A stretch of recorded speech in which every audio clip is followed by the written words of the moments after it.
የስንብት እንባ ልብ አንጠልጣይ የህይወት ታሪክ ክፍል 9 ደራሲ መግፊራ ተራኪ ረዚቃ መሐመድ። ለቻናላችን አዲስ ከሆናችሁ ላይክ፣ ሼር እና ሰብስክራይብ በማድረግ ቤተሰቦቻችን እንድትሆኑ በታላቅ አክብሮት እንጋብዛችኋለን። ማሂር መኪናውን አስገብቶ ወደ ግቢው ከመኪናው ሲወርድ ከአባባ ጋር ጨዋታውን ለመቀጠል ወደ እሳቸው ይሙና ተመለሰች። እስኪ ያንን ውሃ ቀብኝ፣ ሪሞቱን ከጎን ያስቀመጠ። ከስልኳ መለስ ብላ አቤት፣ ተነስታ አትወስድም? እዚህ ቤት እስካለሽ ድረስ የማዝሽን ነገር መፈጸም ግዴታ አለብሽ አላት ተኮሳትሮ። አልቀረብህም፣ ይሙና በራሷ እንጂ በሰው አትመራም እሺ ሰውየው ብላ ስልኳን ማየት ጀመረች። ቀበጥ ብሎ ተነስቶ ራሷ መጣው። ሰማሽ ሴትዮ፣ ሰኞ እንሄድና ፍርድ ቤት እንፋታለን አላት ውሃውን ጎንጨት ብሎ ወደ ምንጣፉ እያስቀመጠ። እኔ እስካልፈቀድኩልህ ድረስ መፋታት አንችልም አለችው ስልኳን ቁጭ እያደረገች። ኮስተር ብሎ ያያት። እኔ እስከፈለኩኝ ድረስ ይሆናል አላት። አንድ ነገር ልንገርህ፣ ከትዳር ጋር ሆኖ ከሌላ ሴት ጋር መሆን በጣም ትልቅ ወንጀል ነው። አንዴ እስከገባህበት ድረስ ያንን ነገር ማጠናከር ጥሩ ይመስለኛል። እንደዚህ የምልህ ወድጄ አይደለም። ደግሞ እንኳን ትንሽ አታፍርም? የእውነት በጣም ታሳፍራለህ የማትረባ ብላ ተነስታ ወደ መኝታ ክፍል ልትገባ ስትል ተነስቶ ተከተላት። ሰማሽ፣ አንቺን መቼም አልወድሽም ገባሽ አላት በጥላቻ ያያት። እኔም ብላ በንቀት ስትገባ ወደ ውስጥ ተከትሏት ገብቶ አባትሽ ለብር ብሎ እንደዳረሽ ታውቂያለሽ አላት እጁን እያጣመረ። ልቧ ደንገጥ እያለ ባይገርምህ ካንተሱ ይሻላል። ቢያንስ ሐላል ላይ ሆኖ ሐራም አይሰራም። አንተ ነህ እንጂ የረከስከው።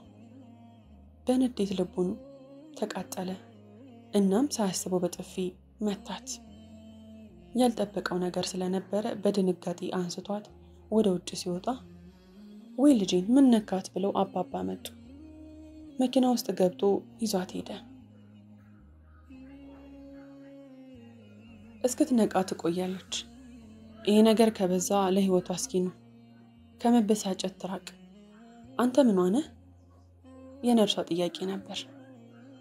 ባለቤቷ ነኝ ሳያስበው ነበር ያለው።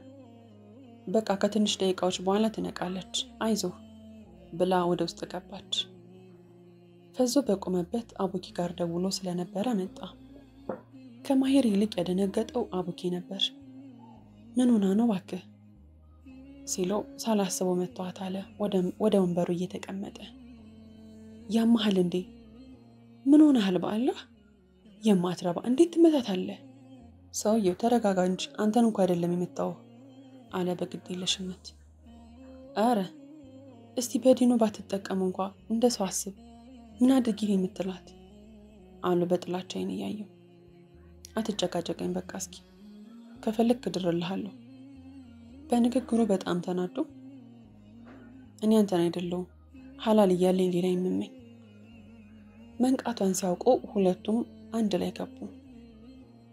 ከጎን ጉንጮቿ ላይ የሚንሸራተተው እንባ እነሱን ስታይ እየጠረገች ወደ ጎን ዞር አለች። አቡኪ እንዴት ነሽና ቀና ብላ ያየችው። አልሐምዱሊላህ ደህና ነኝ ብላ የውሸት ፈገግ አለች። ማሂርም ዝም ብሎ ሲያያት ቆይቶ አቡኪ የሚጠጣ ነገር ሊያመጣ ሲወጣ ጠጋ ብሎ አይዞሽ በቅርቡ ትገላገኛለሽ አላት።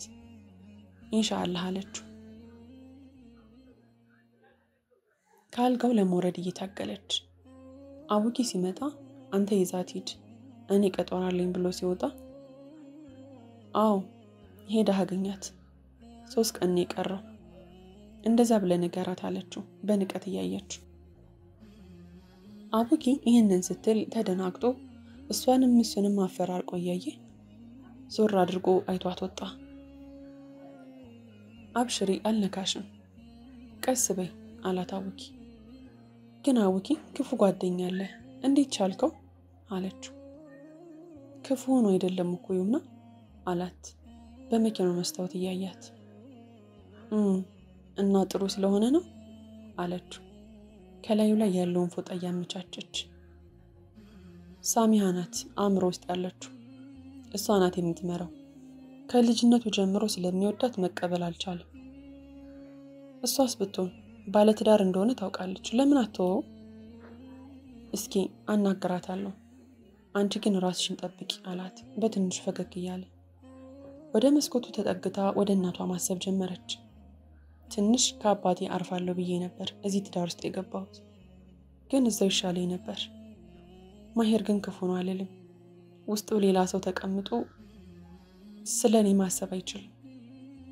እኔም ቢሆን አሚርን ወደዋለሁ፣ ግን ትዳሬን አክብሬ ቁጭ ብያለሁ። ይህንን ዲያሪዋ ላይ ነበር ያሰፈረችው። እህረማዬ በቃኝ፣ ሊያንቀኝ እኮ ነው። የጎረሰችውን ምግብ እያላመጠች ይምናዬ ቢልኝ ብላ ድጋሚ ልትጠቀልል ስትል አረማ በቃኝ፣ በአላህ ጠገብኩ። ይህን ብቻ ጉረሽልኝ የኔ ቅመም። አፏን ከፍታ ጎረሰችላት። አሁንም በስዘት እያየቻት የበላችበትን እያነሳች እማማ ተደውሎላቸው ወደ ውጪ ሊያናገሩ ሲወጡ እናቷ በትኩረት እያየቻት ልንገራት አልንገራት እያለች እያሰበች ምን ነው ልጄ የሚያሳስብሽ ነገር አለ እንዴ በስ ስትጠይቃቻት ሳታስበው የዩምና እንባዎች ብቅ አሉ። እማዬ ወላሂ ላስከፋሽና ላሳዝንሽ አልፈልግም። ለቃልሽ ብዬ ከአባቴ ዱላ ለመራቅ ብዬ የገባሁበት ትዳር ከአባቴ በላይ ሆነብኝ። ልቧ ትርትር እያለ ነው። የኔ ልጅ አልተስማማችሁም እንዴ? አዎ ፍቺ ጠይቆኛል። ልቧን ይዛ በኃይል ተነፈሰች። ይምና ደንግጣ እማዬ ብላ ደገፍ አደረገቻት። ራሷን ስትስት እየጮኸች እነማማን ጠራቻቸው።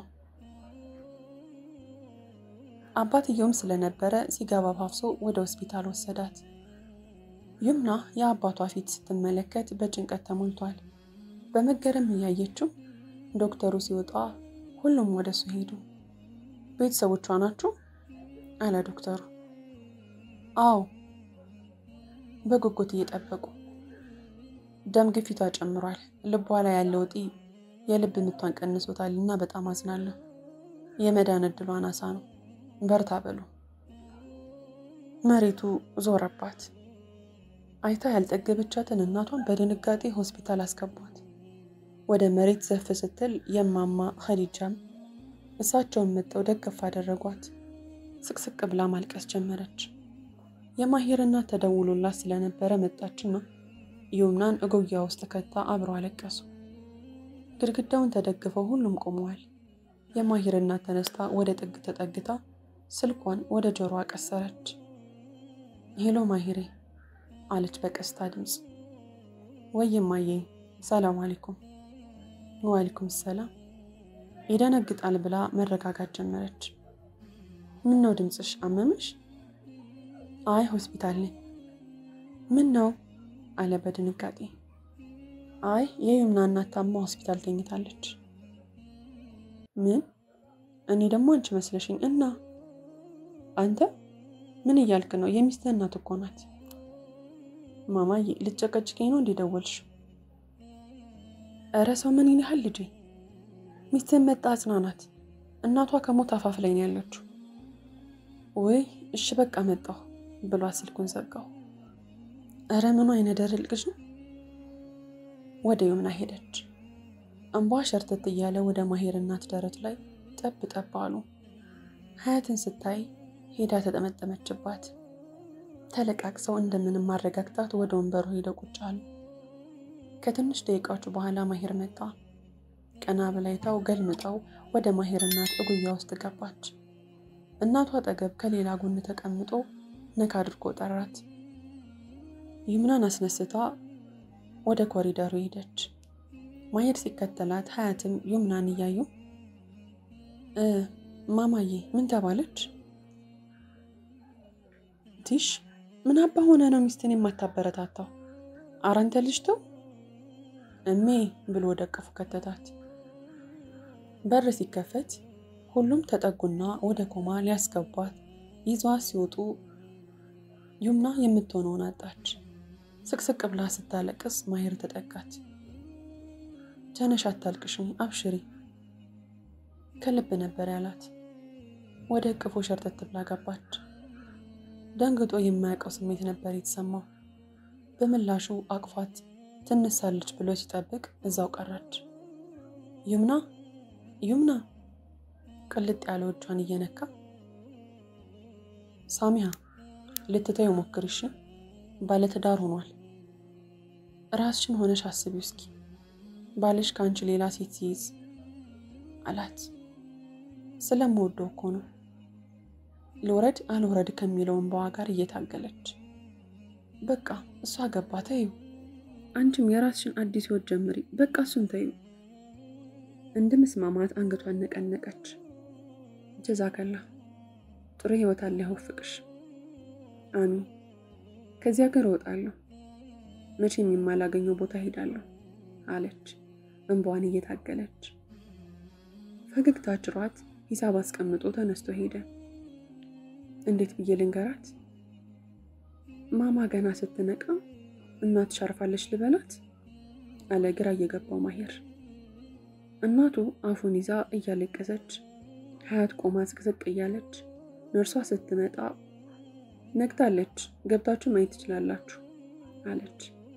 አባትየው ከማታ ጀምሮ አልመጣም፣ የት እንደሄደም አልታወቀም። ግባና አረጋጋት አለችው የሚወርደውን እንባዋን እየጠረገች። ማሄር ምን እንደሚያደርግ ግራ ገባው። በሩን ከፍቶ ሲገባ አይን ለአይን ተገጣጣሙ። ዩምና ከለመደችው ሰመመን ስትነቃ የመጀመሪያ ጥያቄዋ እናቴስ ነበር። ቀስ እያለ ወደ እሷ እየተጠጋ አረጋግተን ንገራት ተብሎ እናትሽ ሞተች ብሎ አረፈ። ልቧ ትር ሲል ይታወቃታል። እስከምትችለው ድረስ ጮኸች። ሀያት መጣ ተደመረች። ማሄር ሲጨንቀው ወጣ። አንዴ ጠግብ እንኳን ያላየዋትን እናቴ አስደንግጬ ገደልኳት በሚል ራሷን እየወቀሰች ቀናት አለፉ። ሁሌም ቢሆን ማታ ማታ እስማኤልና አሚር እየመጡ አጠገቧ ተቀምጠው ያበሽሯት ነበር። አባትየው የዛን ዕለት ከታየ በኋላ ተመልሶ አልመጣም። እነማማ ከጎረቤቶች ጋር ቡና እየጠጡ እያጽናኗቸው ሐዘንን ለማስረሳት ደስ የሚሉ እናቶች በቀልድ እያዋዙ እነ ዩምና በአንድ ቦታ ተሰብስበው ቆሎ ኮርሽም እያደረጉ ሀያትና አሚር እየቀለዱ ዩምና በመሃል እናቷ ትዝ እያለቻት ፍዝዝ ትላለች። ድንገት በር ተንኳክቶ የማሄር እናት ገቡ። ትኩረታቸው እነሱ ላይ ነበር። ማሄር ወደ አንድ ጥግ ሄዶ ተቀመጠ። ዩምናን ተመለከተ። የማሄር እናት ዩምናን ዘይራ እነማማ ጋር ሄደች። አንቺ ባልሽ ግን ያምራል ጠጋ ብላ ነበር ያለቻት። ሁሉም ወደሱ እያዩ አሚር ፈገግ አለ። የሰው ልጅ ቆንጆ ፊት ቢኖረውም አስተሳሰብ ከሌለው ግን ከንቱ ነው አለች ቆሎ ወደ አፏ እየዘገነች። በአባባሏ ተገርመው ማለት አሏት። በእናቴ ሞት ተዘናጋ እንጂ ልንፋታ ነበር። አሚር የደስታ ድንጋጤ ተሰማው። ሀያትም ምን ብላ ጮኸች። እስማኤል እያያት በሰላም ነው? ለምን? ሀያት መለስ ብላ ሰው በጥል እንጂ በሰላም ይለያያል አለች። እሱም አይቷት ዝም አለ። ለምን ወዴ ምን ሆናችሁ አለች። አሚር በደስታ ምንም አላላትም። ሌላ ቀን አጫውትሻለሁ ብላ የማሄር እናትን ጠርታ ባልሽ ለብቻው ነው የኔ ልጅ አለቻት። አሚር በንዴት አብረን እንሂድ አላት። አራብሽር አንተ ተቀመጥ ችግር የለውም ብላ ተነስታ ሄደች። እናቱ ስላለቻት ላለማሳፈር ነበር ሄደችው።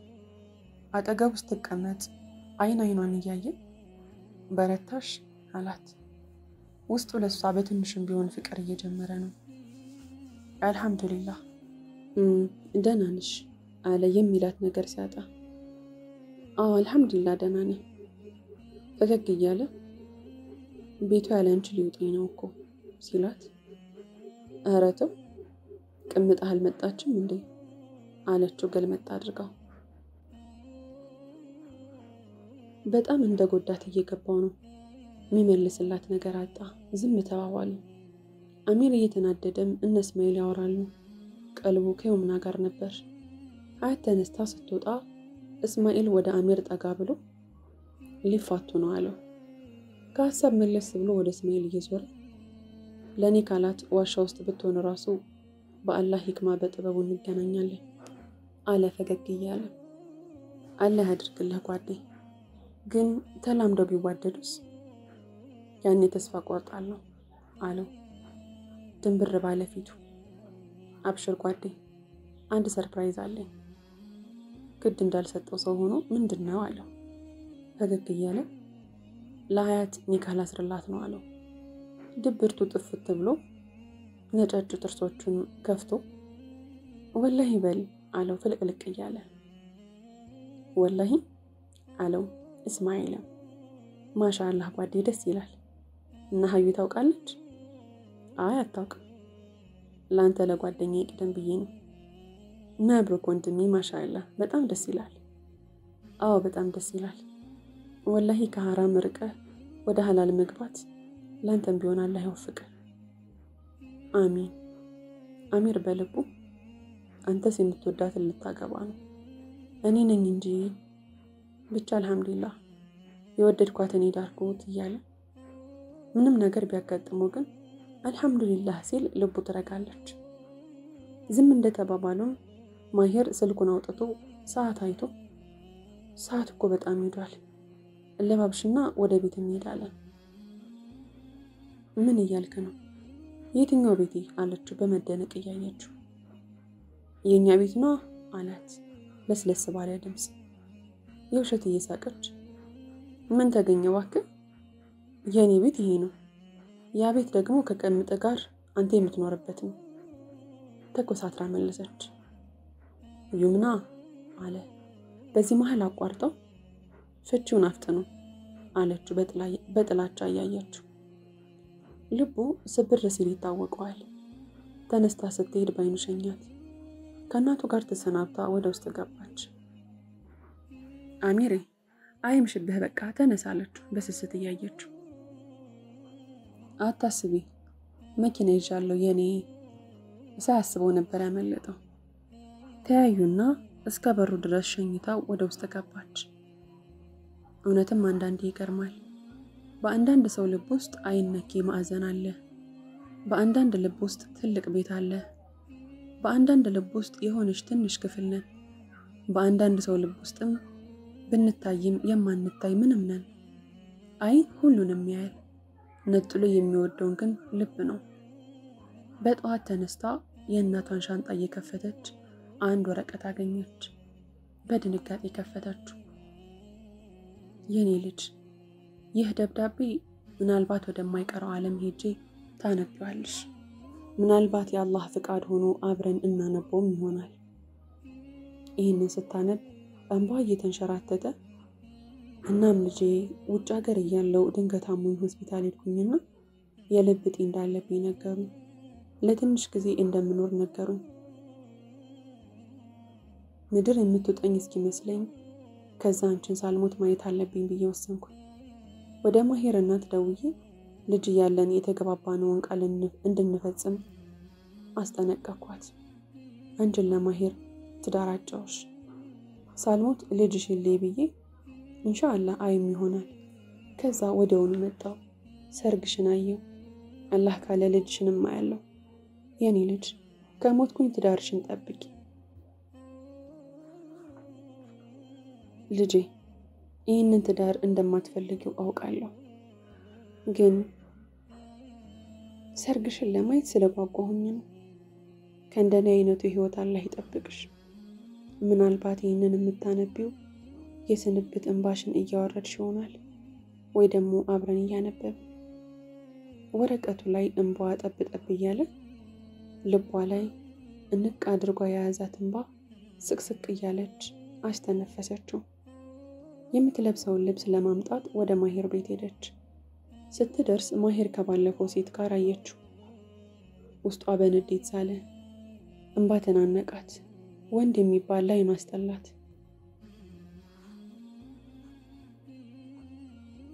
ቃል አጥፊ አስመሳይ እያለች በልቧ ወደ እነሱ ስትጠጋ ድንብርብር አለ። ቆፍጠን እንደማይለት ብሎ ወደ በሩ ስትገባ ቆዩምና አላት። እሷም ፊቷን ሳታዞር ቆም አለች። ፍቺውን አፍጥነው ብለሽኝ ነበር አይደል አላት ፈገግታ በተሞላበት። እንባ እየተናነቃት እንደምንም ዞር ብላ አዎ አለችው የውሸት ፈገግ እያለች። ኦኬ ከዚህ በኋላ የዚህ ቤት እመቤት ሳሙዬ ናት ዩምና ሳትሆን አለ ሳሚያን እቅፍ እያደረጋት። እሷም ፈገግ እያለችለት። ዩምና ቃል አጠራት። ምን እንደምትለው ግራ ገባት። ሲቃ ተናነቃት። አባቷም ባሏም አንድ አይነት ሆኑባት። ወንድ አይንህን ላፈር እስክትል ድረስ ጠላቻቸው። ልትገባ ስትል ወዴት ብሎ አስቆማት። ልብሴን ልወስድ ነው። እመቤት ልግባ አለቻት ወደ ሳሚያ እየተመለከተች። ሳሚያም በማዘን ፊት እያየቻት እንድትገባ ፈቀደችላት። እነሱ ከበር ውጭ ሆነው ቆመው ስለወደፊታቸው እያወሩ ትታቸው ገባች። ዘበኛው ፊት ለፊት ጋር ተገናኙ። ደህና ዋልሽ ልጄ ሲሏት ደህና ዋሉ አባባ ብላቸው ሌላ ምላሽ ሳትሰማ ፈጥና ወደ ውስጥ ገባች። አይ ልጄ ታገሺ ከፈተና በኋላ ድሎት አለ እሱ ይርዳሽ ብለው ደረጃውን ተደግፈው ተቀመጡ። ኢላሂ በየትኛው ወንጀል ይሆን እንደዚህ የምሰቃየው? ኢላሂ ለምን ይሆን ፈተናዬ እንደዚህ ይበዛው? አንድ እናት ነበረችኝ። እሷንም ጠግቤ እንኳን ሳላያት ወደ አኺራ ሄደችብኝ። አባት የለኝም። ባልሰጠኸኝ ግን እሱም እንደ አባቴ ጨካኝ ሆነ። ኢላሂ አንተ ብቻ ቀረኸኝ። ካላንተ ማንም የለኝም። አትተወኝ ጌታዬ። በቃሽ በለኝ። በአንተ በእርግጥም ተስፋ አልቆርጥም። አግዘኝ ጌታዬ። ስጁዳ ላይ ሆና በእንባ ተሞልታ ዱዓዋን ቀጠለች። የመጨረሻው ክፍል ይቀጥላል። ታሪኩን ከወደዳችሁት ላይክ፣ ሼር፣ ሰብስክራይብ ማድረጋችሁን እንዳትረሱ።